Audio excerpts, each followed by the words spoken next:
Your name, please? William Easter. Mr. William Easter? Right. Your passport, please. Do I have to go through this rigmarole every time? Regulation, sir. Beastly nuisance, I call it.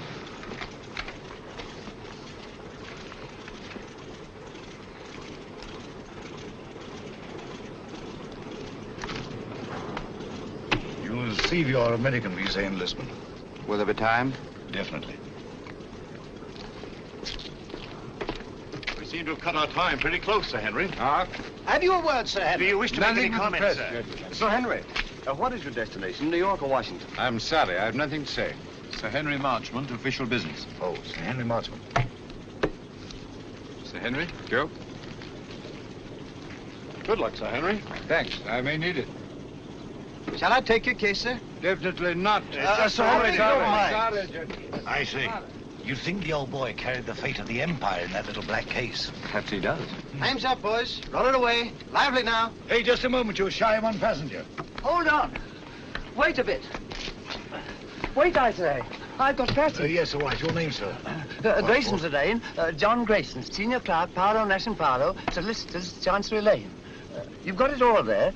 Everything quite regular. Sorry to delay you. Missed the bus. Had to take a taxi. Fearful nuisance. Yes, sir. Hop aboard. Will you be late now? Thanks. Thanks awfully. Sorry to delay. Thanks awfully. Right-ho, boys. Roll it away. Excuse me, sir. Awfully sorry. Quite all right. No sense of balance. None whatever. Thanks. Clumsy of me. No sense of balance. That's what it is. Effect of the inner ear, I fancy.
I read that you were en route to Washington, Sir Henry, I just couldn't rest until I found you.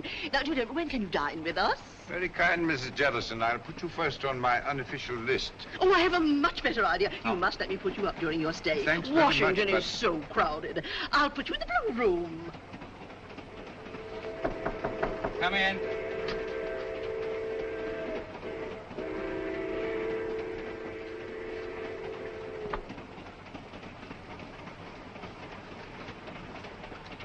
Thank you, sir.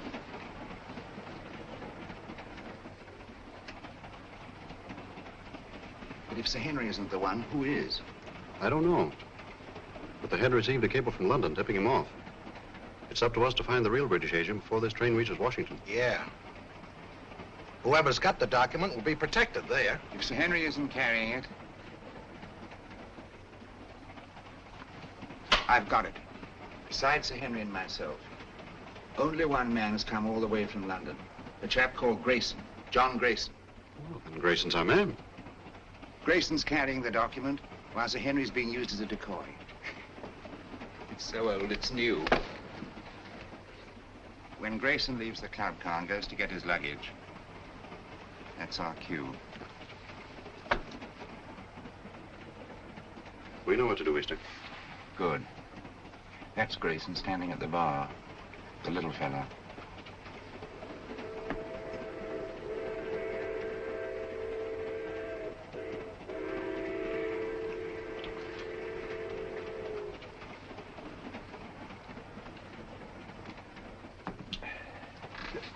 Excuse me, sir. Don't give it a thought, brother. I'm in politics. I'm used to hard knocks. I'm Henry Babcock, Senator Babcock. How do you do? John Grayson. Sit down, Grayson. Have a glass of grape juice from my home state. Used to know a man named Grayson, mighty fine man. He was murdered. 2 grapes, George. On the fire, sir. This book has got me all confused. I do wish you'd set me straight on the international situation. Rather large order, I'm afraid. Oh, you're so right, Sir Henry. One must take the broader view, I always say.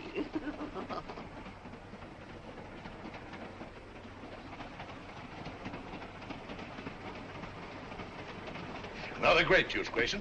You can't have too many vitamins, I always say. Thanks, Senator. But if you don't mind, I'll have a whiskey and soda. Why, sure.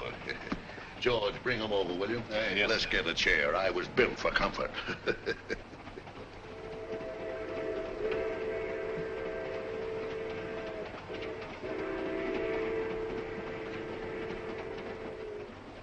Jolly little beggars, what?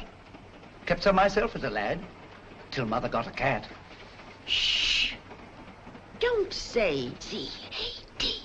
Oh, sorry.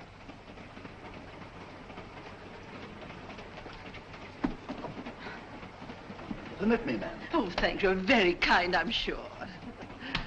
Pardon me, sir. Here we are. Porter, Yes, sir. are we on time? Yes, sir. Be in Washington in 20 minutes.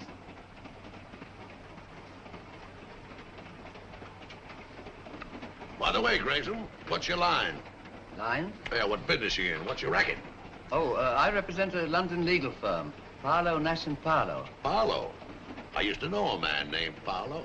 No, it was Marlowe. Couldn't have been the same fella. No, I suppose not. I've been making the tour of my state, getting the opinions of the home folks, taking a lot of their ideas back to Washington. I'd like to hear more of your activities, Senator. Give me your address, sir, and I'll have all my speeches mailed to you. You're quite too kind, sir. Sorry I have no card.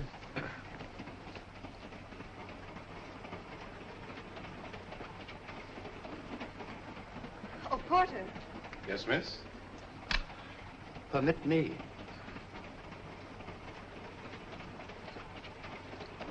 Thank you very much. Not at all. I'll be at this address for the next week or so. I hope.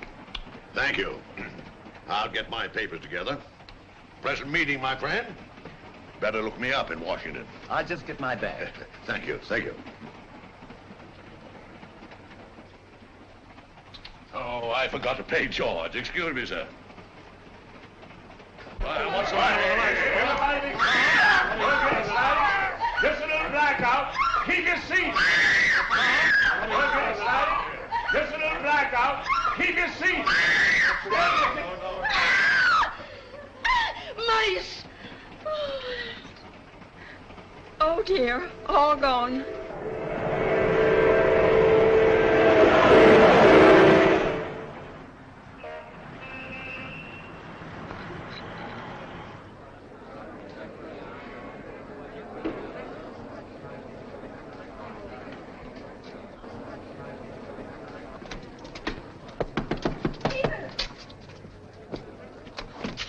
Nancy, darling. I didn't dream you'd be able to meet me. I got leave. Oh, darling, that's wonderful. Just 3 days. Oh, that's awful. We haven't a second to lose. First thing I did As I was saying, sir. was get this. Oh, honey. This finger. Well, I haven't had much experience. Look, day after tomorrow, your aunt's giving us a reception. Until then, you and I are going to be a couple of busy people. Oh, I beg your pardon.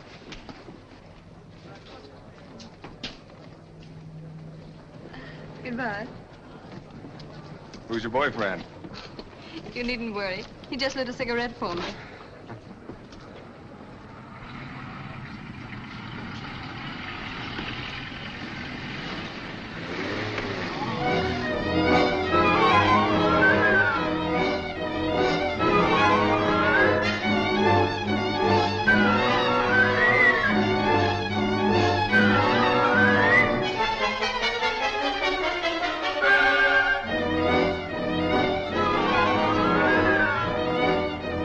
BBC News Bureau, broadcasting from London.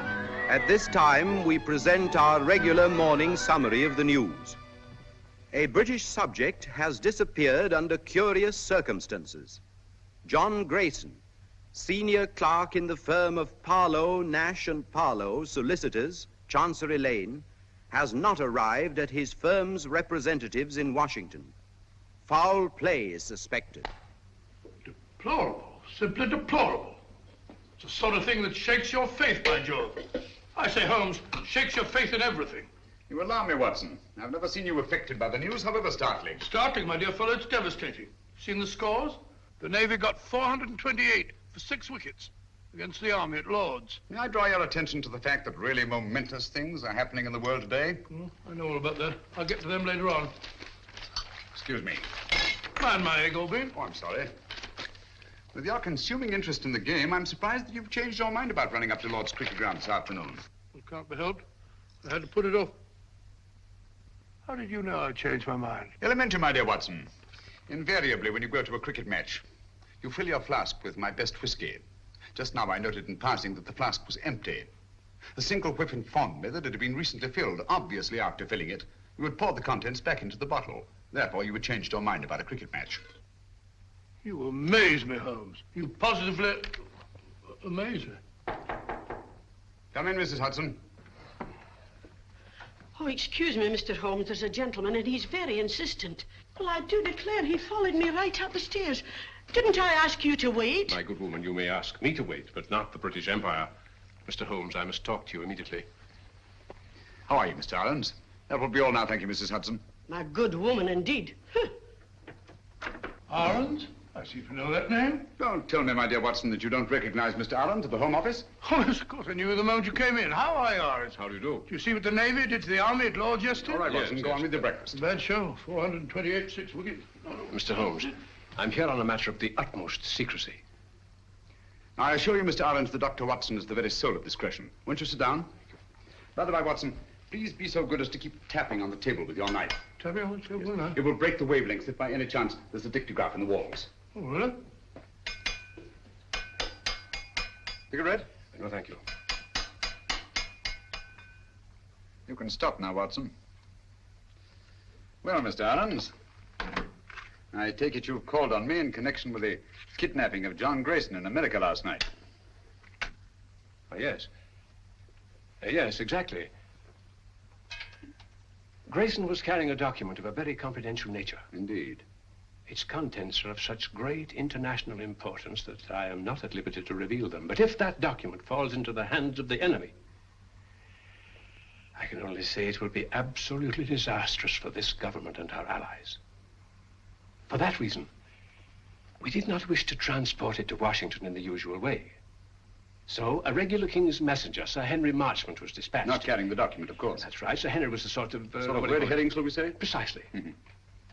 The document was actually entrusted to a reliable but insignificant man in our Secret Service. On his arrival in Washington, he was to make himself known to Sir Henry and deliver the document. Now, not even Sir Henry knew that this man, Pettibone, who traveled under the name of John Grayson, was the real messenger. Pettibone? Yes. Alfred Pettibone? Yes. Good man. None better. I've worked with him often. I hope you may be able to work with him again. But he's completely disappeared. He's vanished, gone, without leaving a trace. I can see the possibility of serious ramifications in his disappearance. Exactly. So far, we've been able to keep the knowledge of our loss from both the American and British public. Holmes, you must retrieve that document before it can be used against us. Of course, the Washington police have been notified of Grayson's disappearance, but even they don't know that he was carrying the document. Now, that's about all the detail I'm at liberty to give you. Well, if they've got Grayson, that is Pettibone, they must have got the papers. Not necessarily, Watson. It doesn't follow because they've got the man, they've got the document. What form was this document in? It was typed on 2 sheets of legal paper. 2 sheets? That's too bulky to swallow. And dry, Watson. Fearfully dry. Especially legal papers. Well, whatever shape the document was in, I trust Pettibone to get rid of it before anyone could lay hands on him. The document must be found before it falls into the hands of our enemies. I'm here on behalf of His Majesty's government to urge you to find it. That means going to Washington, of course. With all possible speed. A bomber is waiting for you at Croydon. Goodbye, Dr. Watson. Goodbye, sir. Goodbye, Ahrens. Goodbye, Holmes. Good luck. Thanks very much. We're relying on you. Well, Watson, we're off to Washington at once. America? I say, that's exciting. I've never seen a game of baseball. Let's go and start packing at present day. First, I'd like to take a look at the home of Alfred Pettibone. Come along, Watson.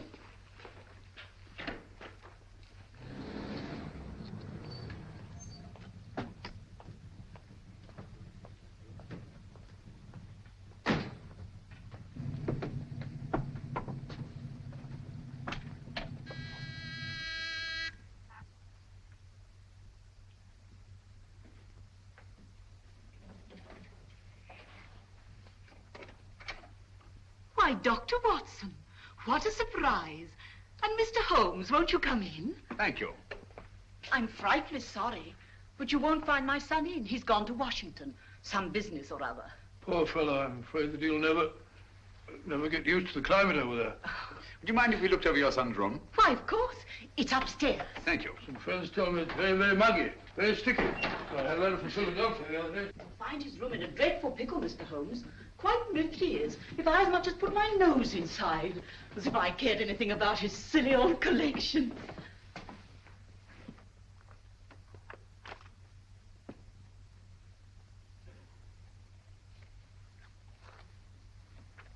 This sort of Pettibone seems a curious sort of fellow.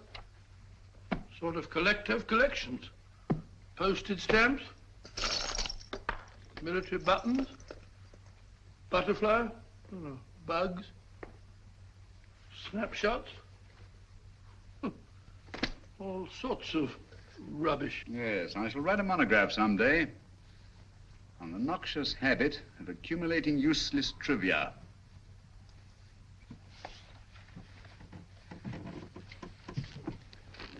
Please be so good as to stop pacing, Watson. You distract me. All right, all right.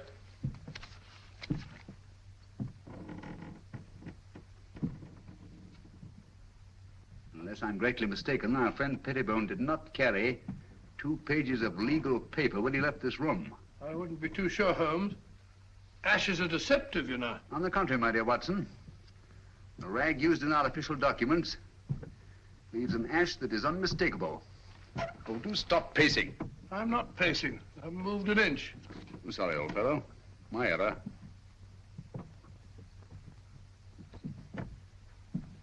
Must be Mrs. Pettibone. Heavy woman, light on her feet. Doesn't follow. Our friend seems to be quite a camera enthusiast. What's this? Cook F1.5. That's a very fast lens. F35. Summer. Copying setup. American match folders. That's right. USA. Now, why would Pettibone want American match folders in his work? And a microscope.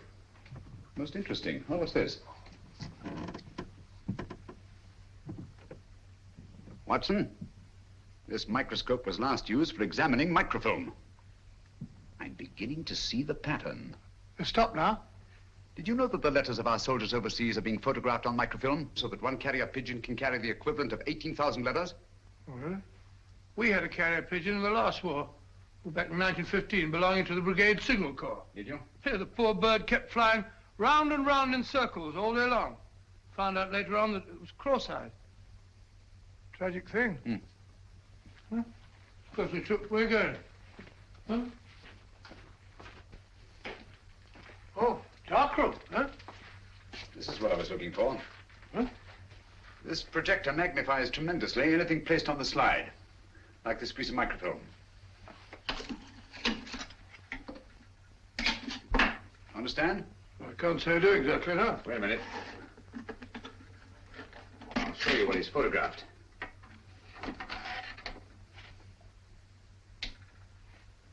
Oh, it's a match folder.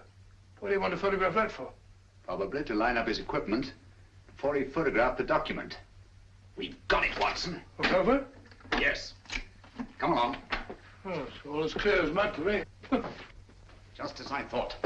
This document has been reduced to microfilm to make its concealment possible. Alfred Pettibone is a most ingenious fellow. A bulky document is obviously difficult to conceal. But 2 pages of a state paper, photographed on microfilm, would be reduced to a size no larger than a halfpenny stamp. Slitting a match folder with this razor blade, Pettibone placed the now minute document inside, stuck it together again, and there he had it. An American match folder, rare in London, but completely inconspicuous in the United States. Do you mean to say we're off to America just to look for a match folder? It's a big country. A big country, Watson. And a small match folder. Come along.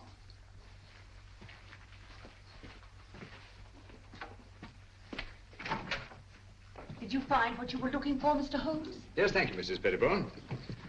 By you haven't been up on the roof in the last 20 minutes, have you? Why, no. What made you think... Well, we distinctly heard footsteps. Nonsense, Watson. It was the house settling. Gracious, yes. Such popping and groaning. We're quite used to it. Thank you. Goodbye, Mr. Holmes. Goodbye, Mrs. Pettibone. Goodbye, Dr. Watson. Goodbye. So sorry you missed Alfred. I'll tell him the minute he gets back. Gets back? Oh, yes, of course. Well, goodbye again, Mrs. Pettibone. Just a minute, Watson.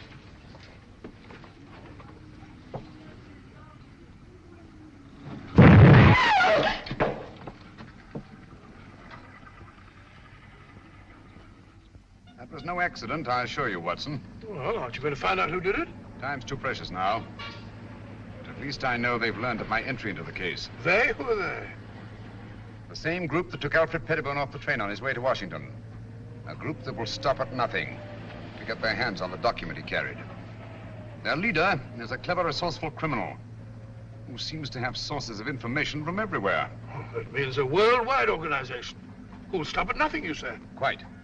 That's why we must get our bags and ourselves aboard that bomber without delay. We're opposed by an adversary worthy of our best efforts. At present, he has all the advantages. Even that of being only a merciless, nameless shadow. Think of it, Watson. In a few hours, we'll be flying out over the Atlantic.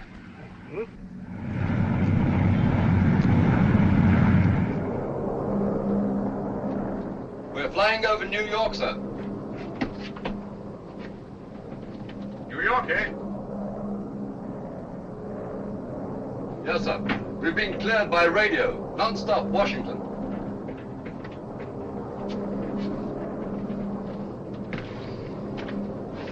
What is that book that so engrosses your attention, Watson? The book on the quaint customs and manners of America. We must be halfway across. I've only got to page 37. For your information, my dear fellow, we are now flying over New York. Flying over New York? Gracious me. What do you think?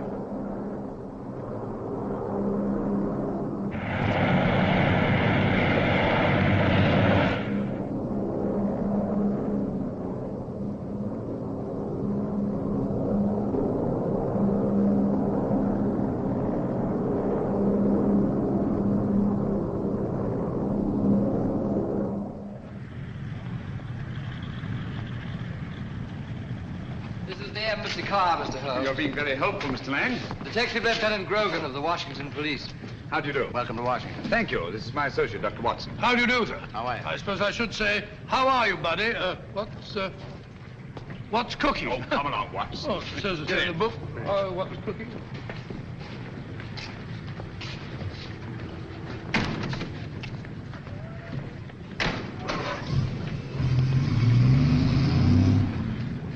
Grogan had charge of investigating the Grayson case for the Washington Police. Any new developments, Grogan? None, Mr. Holmes. We're glad to let you have our complete file. And, of course, we'll cooperate in every way. Thank you. I shall appreciate your help. Especially as I'm unfamiliar with your country. Oh, yes, of course. This is your first visit. Oh, there's the Lincoln Memorial.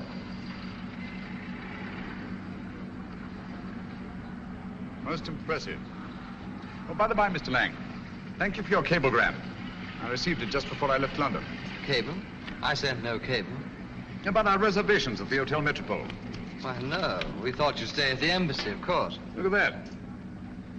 Well, since some strange person has taken such an extraordinary interest in my welfare, I think I shall stay at the Hotel Metropole. Oh, Mr. Holmes, there's the Washington Monument. There's the Capitol, Mr. Holmes.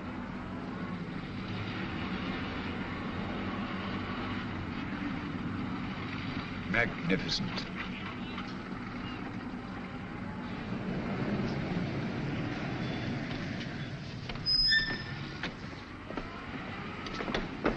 We're expecting you, Mr. Holmes. Thank you.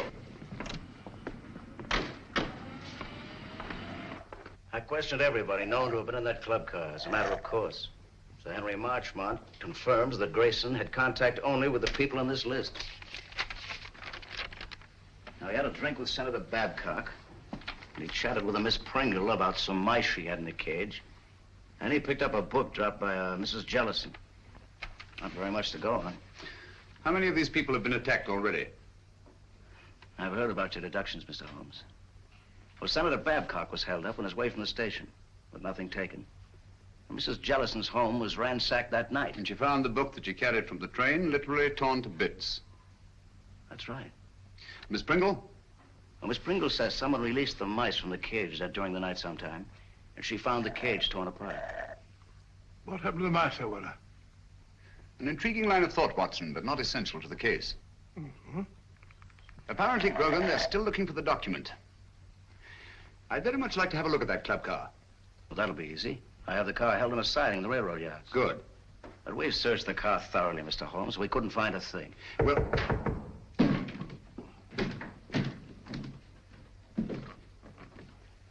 What are you doing? What's this? Mr. Holmes, your trunk. Trunk? I have no trunk. It says right there. To Sherlock Holmes, Hotel Metropole. How was this trunk delivered? An expressman brought it, sir. What's the name of the company? Do you remember the license number? Naturally, I didn't notice that. I just signed for it. All right, thank you. That'll do. Well, this trunk's not locked.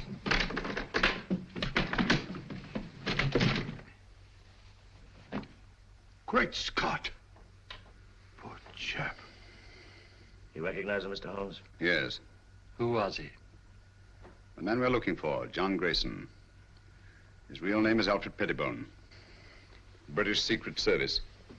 Why should they send the body here? Obviously to frighten us. Or to tell us they know that Sherlock Holmes is on the case. Gentlemen, they knew we were on the case as early as their attempt on our lives in London. They're much too intelligent to believe that a corpse would frighten a trained detective. No, I rather think they intend this as a message. And they wanted to be sure that I'd be here at the Hotel Metropole to receive it. Message? What do you mean? They want us to believe that they found the document, and therefore have no further use for Grayson. Well, if that's true, then we're done for. I'm not so sure that it is true, Watson. If they have the document, why are they wasting time sending me this? No, it's an attempt to throw me off the track. Grogan, you've a police laboratory, of course. Certainly. I'll see what I can find out about the body. Yes, whatever marks it reveals. And the trunk. A microscopic examination. Everything about it. The lining, the blanket in which the body is wrapped, everything. Let nothing escape. We have the best police laboratories in the world, Mr. Holmes. I beg your pardon, Lieutenant Grogan. You see, I'm so accustomed to working quite alone at my lodgings in Baker Street that I sometimes forget the more modern scientific methods so particularly effective here in America. But if there's anything there, they'll find it, Mr. Holmes. While you're doing that, I'll take a look at the club car. Coming, Watson? Here we are, Mr. Holmes. I have the port, as you asked, and the railroad company sent Mr. Muir to unlock for us. Delighted. How do you do? Very good. Let's go in. This way, gentlemen. Well, it looks as if the police have made a thorough search. Whoever did it, it wasn't the police. There have been visitors here since our friend Grogan. My goodness, look at our car. Talk about a blitz. I say, Holmes, if Grayson hid anything in this car, it certainly isn't here now. Not necessarily, Watson. If you'll help me put this place in some kind of order. Yes, sir, boss. This would go about here, I imagine. That's it, boss. Yes, and, yes. Wait a minute. Oh, yeah, that's certainly more like it. Yes, sir. Thank you. That'll be all. Watson, will you be Mr. Grayson for the moment? Grayson? Oh, if you want me to, old man. What do you want me to do? You're having a drink at the bar. Oh, drink? Oh, that's not a bad idea. Drink at the bar. Bring me a whiskey and soda, will you, Stewart? Stewart? Sorry, Dr. Watson, but the bar's closed. Oh, says the bar's closed. According to Grogan's reconstruction of the scene, let me see. Yes. Grayson pauses at the bar while Senator Babcock moves across and sits down here. Do you mind being Senator Babcock for the moment, Watson? Oh, going up in the world. Sit down, please. Now, Miss Pringle is seated there. Over there, Watson. Hmm?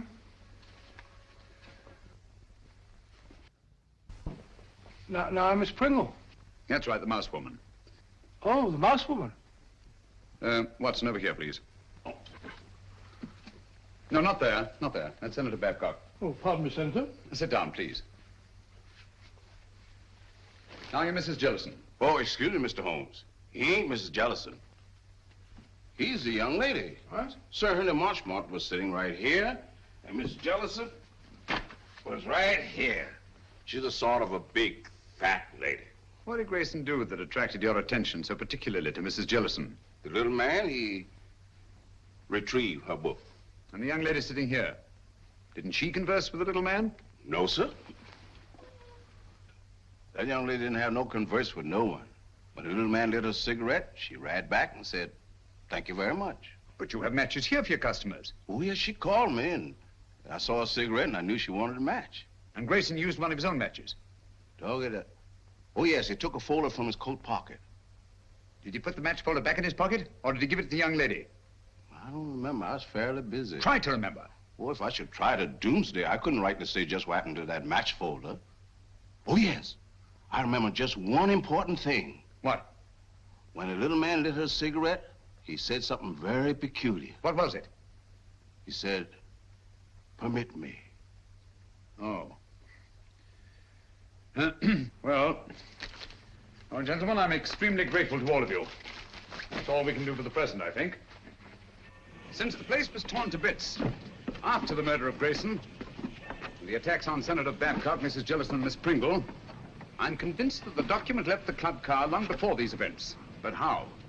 By whom? And who was the mysterious young lady whose cigarette Grayson lighted? Did anyone meet the young lady? He sure did. He? Who was he? Tall, handsome, in a uniform. I see. I suppose you wouldn't remember what kind of a uniform. I certainly would. Lieutenant, Navy flyer. My boy's in the Army. He's going to be a flyer, too. Splendid. Did you happen to hear them say anything? Oh, I didn't happen. I just couldn't help hearing it. Mm-hmm. Well, what did they say? Oh, yes, he said he had 3-day leave. They had to move fast before the big part her aunt was giving them. Then, too, he put a ring on her finger, and they both looked mighty happy. Mm-hmm. Just the way you're looking right now. And the way I'm looking myself. Come on, Watson. That's the girl. I told the head I could swear to it. Is the address there? All there. Right in our laps. And also right in the lap of Sherlock Holmes. That's the least of our worries. The head could handle 10 like Holmes. I hope so. But don't underrate that Englishman. I have several friends who did. They now grace some of the best prisons in England.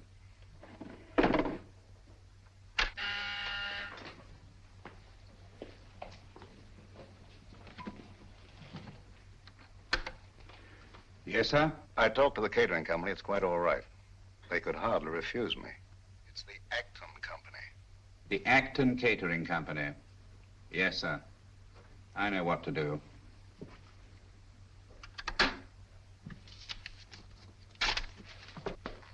Pop over there. You're going to work for the catering company. Right.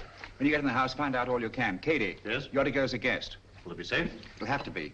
I'll try and get in the girls' room. Unless you hear from me, carry on as we planned.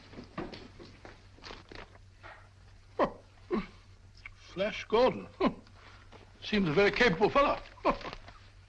Sports pages. These Brooklyn fellows seem to be arguing with the umpire. Story thing. What are you eating, Watson? Gum? Oh. Put it away.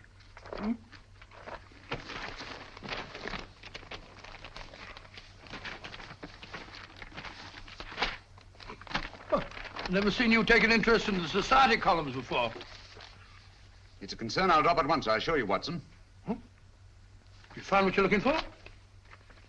Well, how do you know this is the girl? It would be an extraordinary coincidence, wouldn't it? If more than one naval lieutenant in Washington were to become engaged in the last few days to a girl from New York whose aunt was giving them a reception. By Joe, you must be right. She's a pretty girl. Yes. He's walking around with dynamite in her handbag.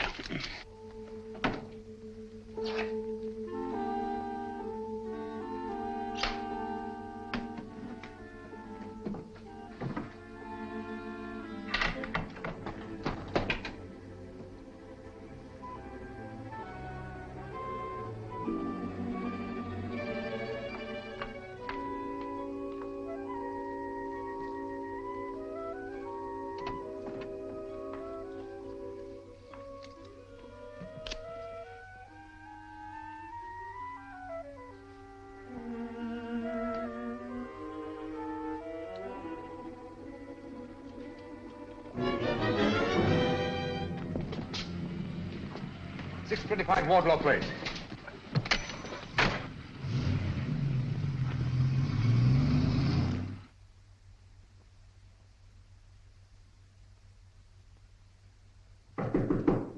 Who is it? Me, Pete. You can't come up here. I did, though. One get you two. That party's gonna be awfully dull after this. Let's not go. Let's go away and get married. You've only got one more day. That's an idea. No, we can't do that to Andy. I'll tell you. Let's sneak a look at the new apartment. It was awful sweet of Auntie to give us the whole floor of this house for our apartment. The least we can do is let her have the fun of showing it to us. Okay. Let's face the party. I'll get my bag.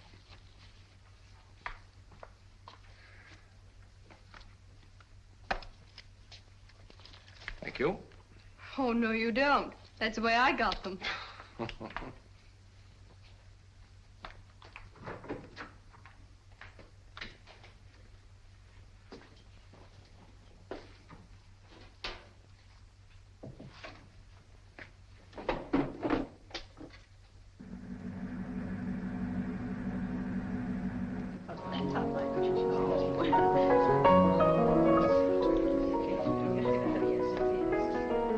How do you do? So glad you could come. This is Mrs. Oh, dear, what is your name? Ruxton. Of course, I know it as well as my own. And this is Mrs. Vale. How do you do? Isn't it? Quite. Oh, of course. Any luck? Not yet. That must be Lieutenant Merriam with Miss Partridge over there. Certainly glad to hear the news, Pete. Congratulations. Well, thank you, Major. Thank you. You're a lucky guy, Pete. I'll see you later. 3rd floor, 1st door. Right. I'll wait there. You bring him up. Thank you, sir. A toast to the happy couple. A toast. Very good. Happy landings. Yeah, well, those certainly. Me too. Thank you. How'd you have? I know what I'm doing. Lieutenant Merriam? Telephone, sir. Navy Department calling. Oh, yes. Be right back. Lead on, McDuff. This way, sir. Matches? Match me, darling. Dig them up. Thank you. Oh, Pete, hold it. You can keep them, Major. Oh, thank you.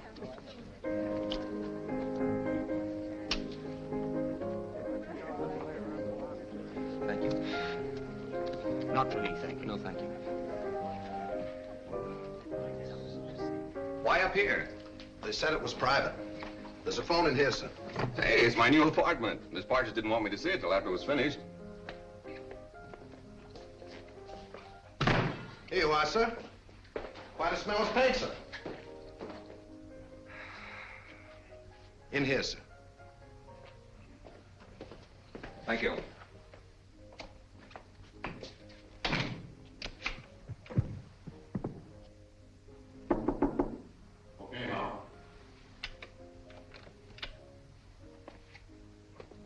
We should get some action, Sir Henry, with Sherlock Holmes in Washington. Yes. I don't mind telling you I'd give anything to get my hands on that document. Yes, I know. Or at least know that it's in safe hands. Thanks. Engaged today and married tomorrow. No thanks.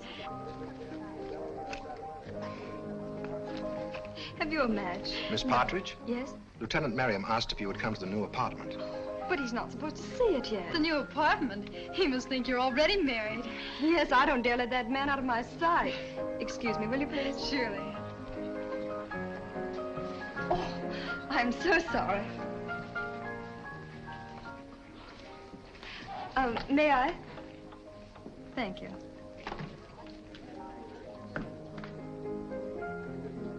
This way, please. Oh, I know the way, thank you.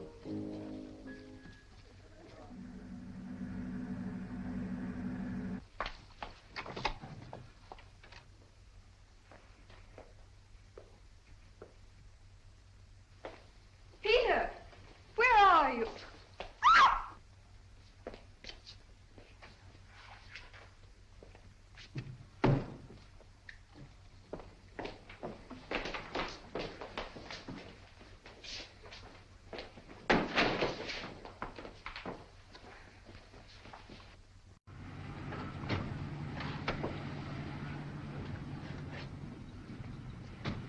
Well, here we are, Grogan. Good connection.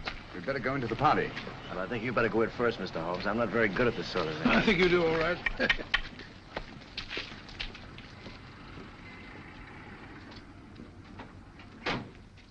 The only possible explanation. Mrs. Partridge, forgive my intruding, but is your niece the kind of girl who would just disappear in this manner of her own free will? Well, ordinarily, of course not.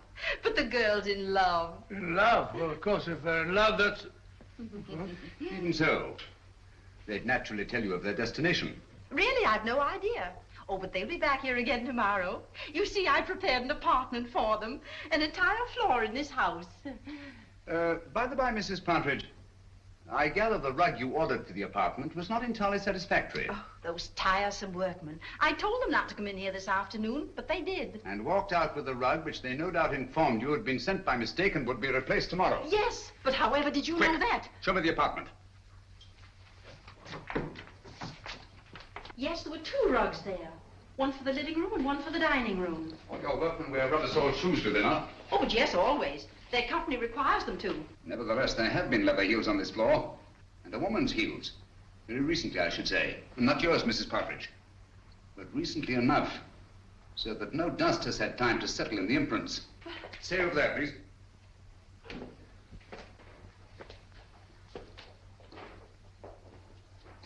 There seems to be a struggle over there. A woman's footprints disappear and a man's leather heels come round and stop there. Either she was carried out in the carpet or else... Where does that door lead to? Why, it's a dressing room.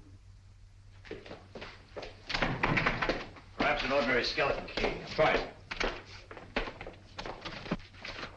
Watson, this is a matter for you, I'm afraid. Excuse me. Who is he? Is it Merriam?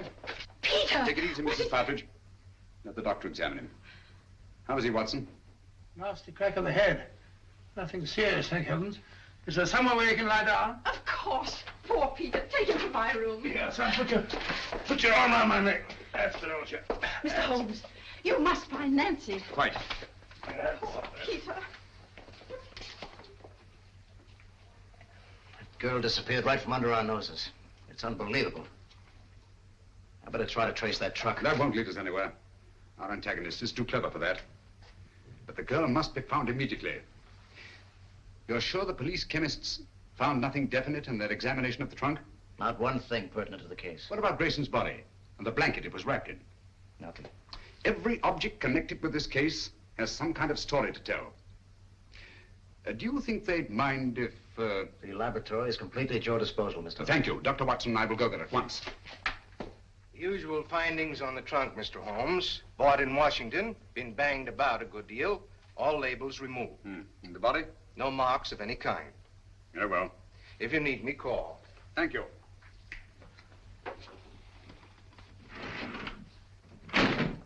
Watson, please. Just tidying up a bit. This blanket is beginning to tell me many things. Really? You don't say so. It only remains to translate them properly. Yes. And just as I thought, this blanket has had a most varied history. It's been on many a sea voyage. The latest not 6 months ago. Since then, it has been used to wrap a multiplicity of objects. Carvings of teak wood, candle snuffers made of pewter.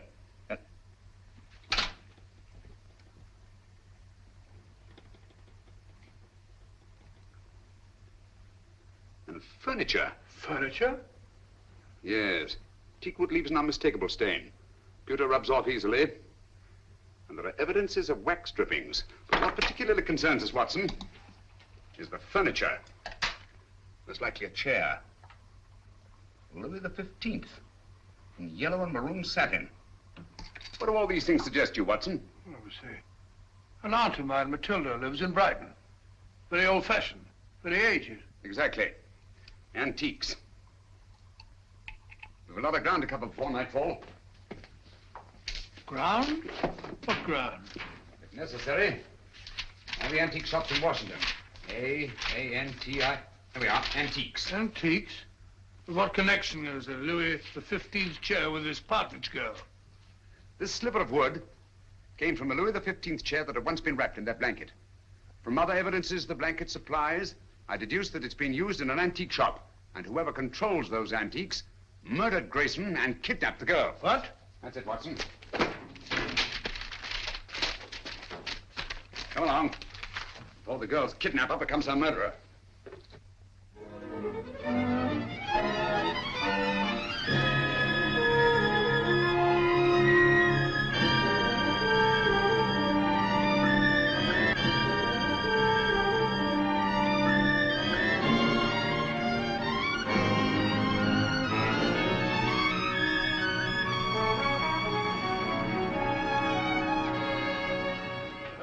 Fed up with all this shopping for antiques.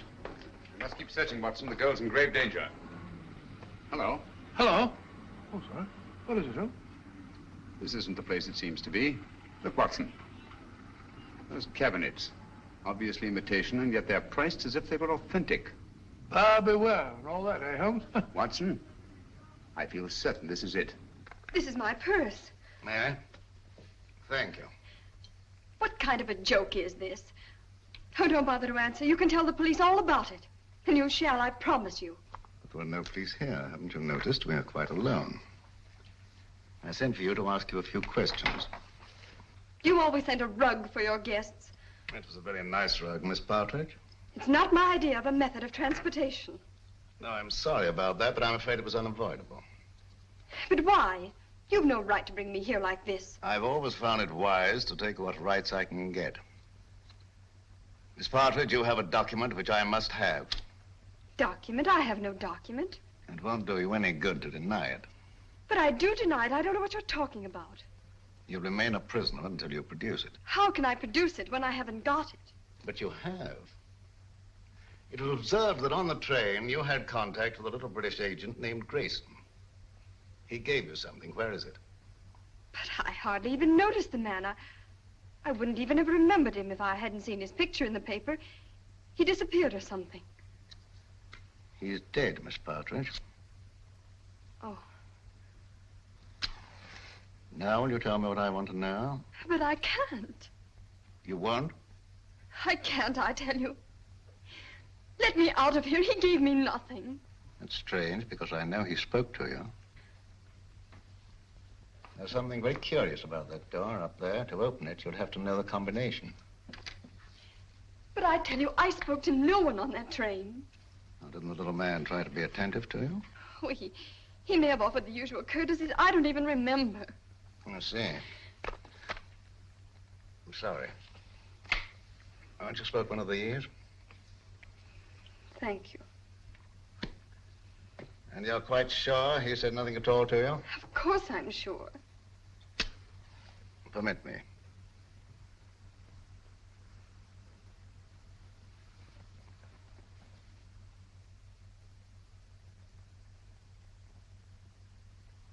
And you're certain that nothing passed between you? I'm certain. Mr. Howe, please. I must ask you to trust me with your bag a little longer. I have an eccentric interest in the linings of purses. It's a foible. You know Mr. Howe, I believe. Mr. Howe is a gentleman of unusual accomplishments. Under his influence, I've known people talk fluently who never talked before. But I don't know anything, I tell you. Nothing. Nothing, I swear it. I don't know anything.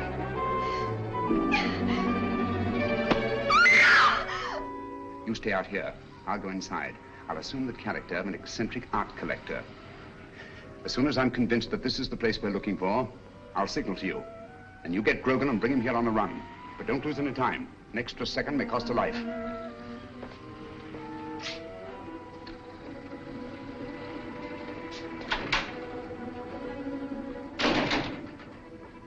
No, madam, I don't know who she is. But notice the modeling. It has good symmetry, good lines. Oh, I'll be right with you, sir. No, thank you. I'll just take a look around.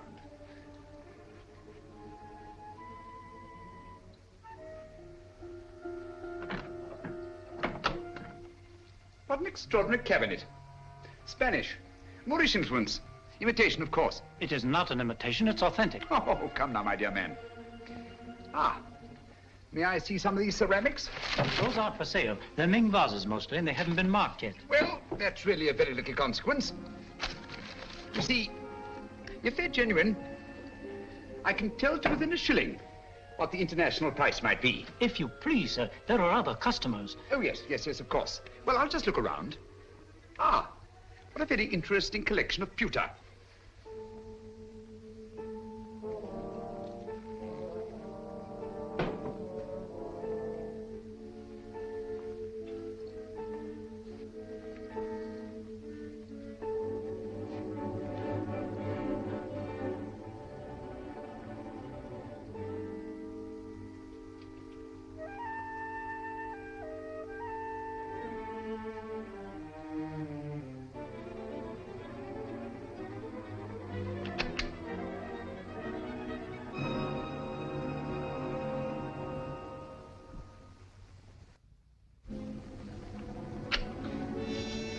That'll be $500. Now, would you just give me the address where you want it sent? Yes, Mrs. J. Wellington, Jr. DuPont Circle.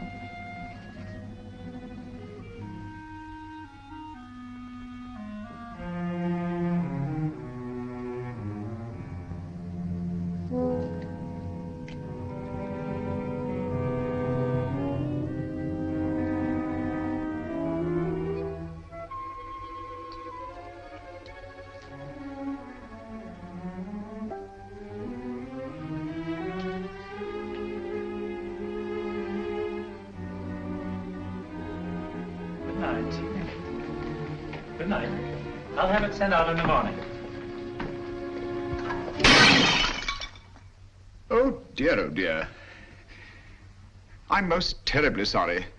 You've broken one of our best pieces, sir. Ming Dynasty. Tang Dynasty. Not Ming. Definitely not Ming. It is my business to know, sir. The pottery is Ming and worth $2,300. As we're closing for the evening, I must ask you to settle at once. Oh, nonsense, my good man. Tang pottery is worth $600 at best. Just a moment, please. Yes, of course. Hello? What's going on up there? A customer dropped a valuable piece of pottery. I'll finish with him immediately. How can you say that it's Ming? 2,300 fiddlesticks. You asked $2,300 for something that's worth no more than $600. I demand to see the proprietor. Now, wait There a are minute, bureaus please. for the protection of innocent customers. Show me to the owner of this establishment, or I'll turn the entire affair over to my legal representative. Ming, indeed. Just a What minute. chicanery, what skullduggery. I mean to put an end to it this very night. Ming for Tang, indeed. And I won't be put off. Call the proprietor immediately.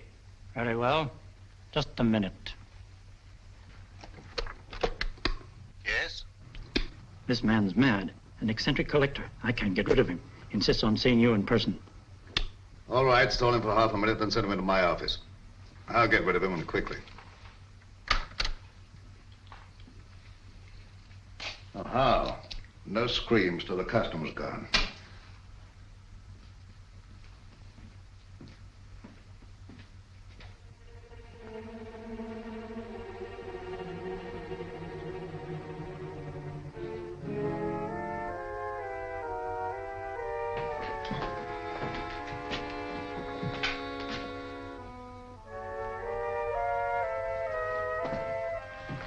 You get downstairs.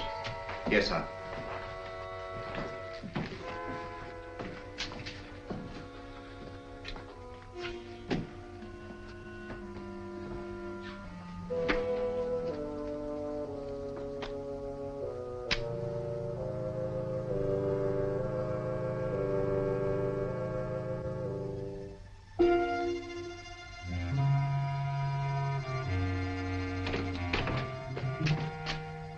I'm most frightfully sorry. I'm most frightfully sorry about the vase, but really, sir, your clerk is guilty of attempting the most obvious fraud. You see, he tried to convince me that I'd broken a Ming pottery when anyone could see that it belonged to the Tang era. Its value is no more than $600. All right, you pay him the $600. We'll call the matter settled. Oh, thank you very much, sir. Thank you. I'll send you my check in the morning. I see you know the London value of these pieces. It's my business. Exactly. Yes, exactly. You know, I think you're just the man to help me find some furniture I'm anxious to get. I'm most frightfully bored with the usual conglomeration of pieces that we can pick up on the other side. What do you really want, Mr. Sherlock Holmes? Herr Heinrich Henkel, or as you now call yourself, Mr. Richard Stanley. In 1914, secret agent of the German Kaiser. Since then, head of the most insidious international spy ring that ever existed. You're wrong. A case of mistaken identity. I've been a respected member of this community for a great many years. I deal in antiques because of their rarity and beauty. Merely a device to cover up your real business of transporting secret information to the enemies of this country. Very interesting, but just a figment of your imagination. I'm a very busy man, Mr. Sherlock Holmes. Where is Nancy Partridge? You're not looking for that girl. You're looking for a certain document. Oh, dear me, no. The document's perfectly safe. You see, the man who has it doesn't know he has it. That's a very pretty tale, but quite untrue. The only man who had any contact with Grayson on the train was Senator Babcock. The senator doesn't have the document. We took the trouble to find out.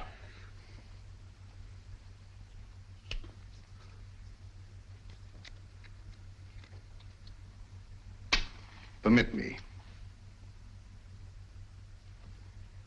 Thank you. Perhaps you've been misled by the common notion regarding the shape and bulk of state papers. They might easily have been reduced to a convenient size, you know. Say, a document no larger than a postage stamp. Postage stamp, huh?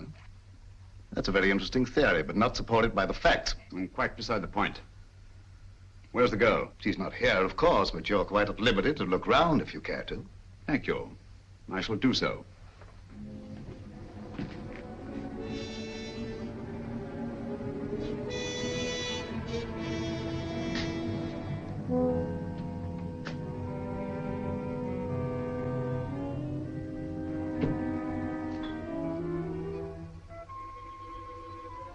Interesting piece. Spanish, isn't it? Moorish. Oh, my error. It's an amazing specimen. I assure you won't find what you're looking for there. You stimulate my curiosity.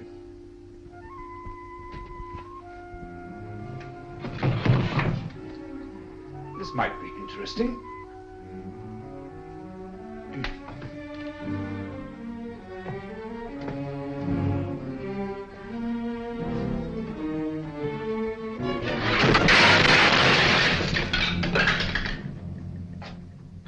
The Moors were an incredibly inventive people, weren't they?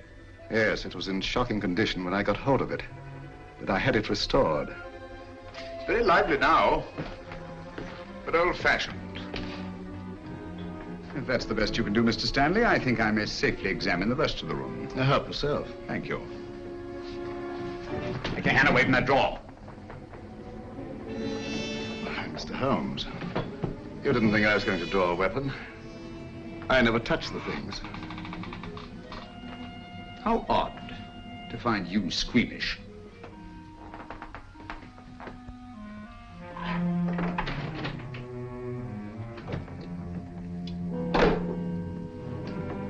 That connects only with the shop. You're very quick to say so. And yet a short while ago, I saw two other men in this room. And they didn't go back into the shop, so there must be another exit. And perhaps another room. Yes, Mr. Stanley, what is it?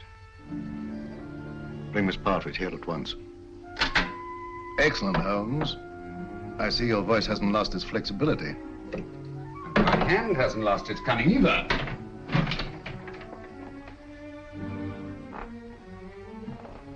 When they come here, tell them to leave the girl with you and to clear out.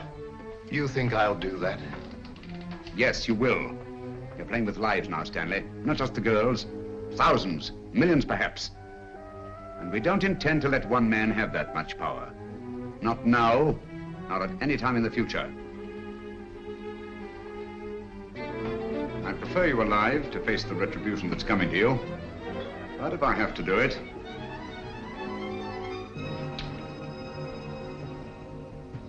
All right, Mr. Holmes. I suppose we must all meet our match sooner or later.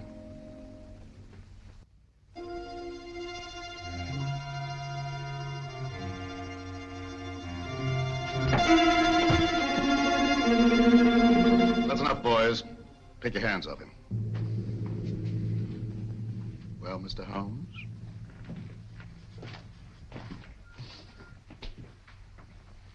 Tell the clerk to go home and see the front door's locked. Well, Mr. Stanley? It's the last trick that counts, eh, Holmes?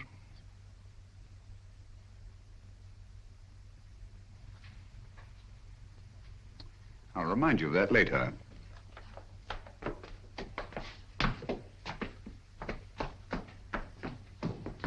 Miss Partridge, allow me to present Mr. Sherlock Holmes, the world-famous detective. He's come to rescue you. I don't believe you. Oddly enough, he's telling the truth. My name is Sherlock Holmes, and I did come here to help you. But I seem rather to have missed it. I'm sorry. I'm afraid you've had a bad time. Well, that doesn't matter. It's Peter. They say they'll do something to him if I don't tell them. They say they've got him. Cheer up. He's quite safe. A tough customer like Peter isn't disabled very long by a clout on the head. He's all right. All okay, Mr. Stanley. Look here, Stanley. This girl knows nothing. I promise she won't even identify you. Well, unfortunately, she knows enough to hang us. So do you. I'm surprised at you walking into a trap like this, but you see the position I'm in and what has to be done. Cady, Howe.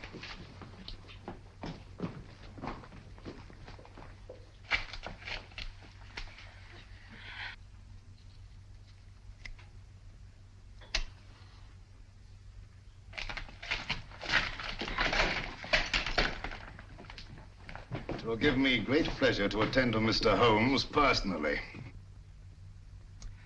Easter, and the girl's yours.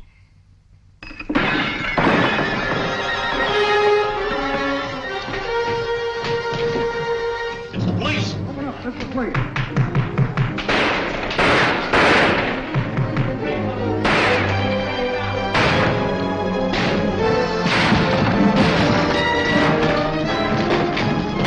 Holmes, where are you? You all right?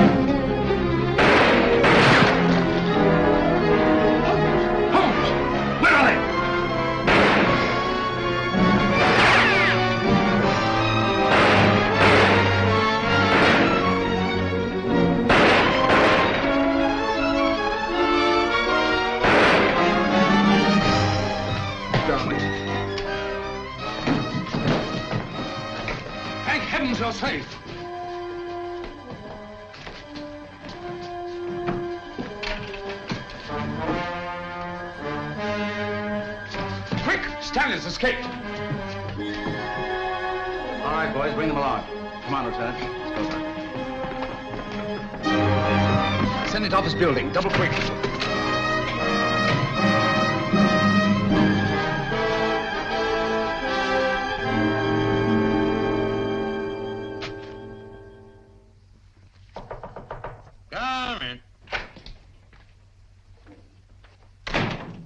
Glad you're safe, Senator. Safe? No man is safe. Look at the way my constituents snipe at me.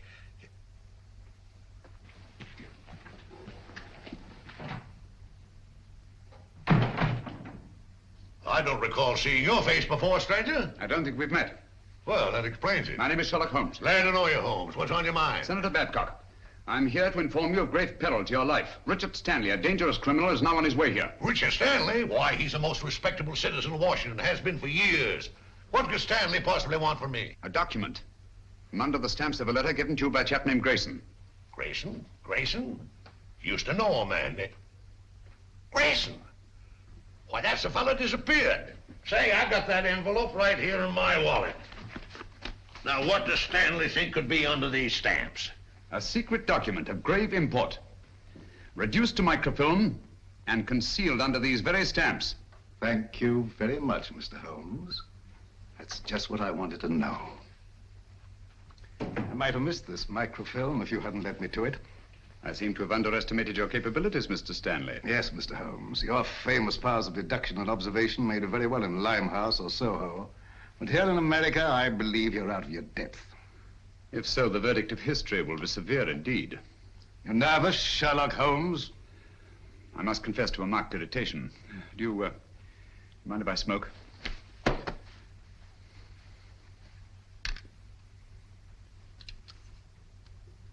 Thank you. The whole course of the world might be changed by your acquisition of the microfilm. Oh, it will be, and for the better. Give you a match. You can keep those. Thank you. And now, if you'll pardon me, Mr. Holmes. Why don't you do something, Holmes, if that thing's so all-fired important? The English senator. Cricket, old boy, always cool in the crisis. The last trick, eh, Holmes? Yes, the last trick. Say, you're a smart fellow, Holmes. Here's the microfilm, Holmes. Thank you, Senator.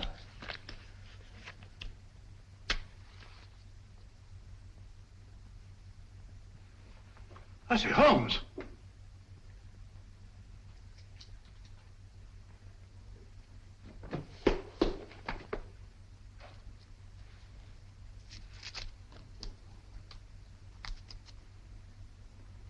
This is the microfilm with the document on it. It'll be in the proper hands within the hour.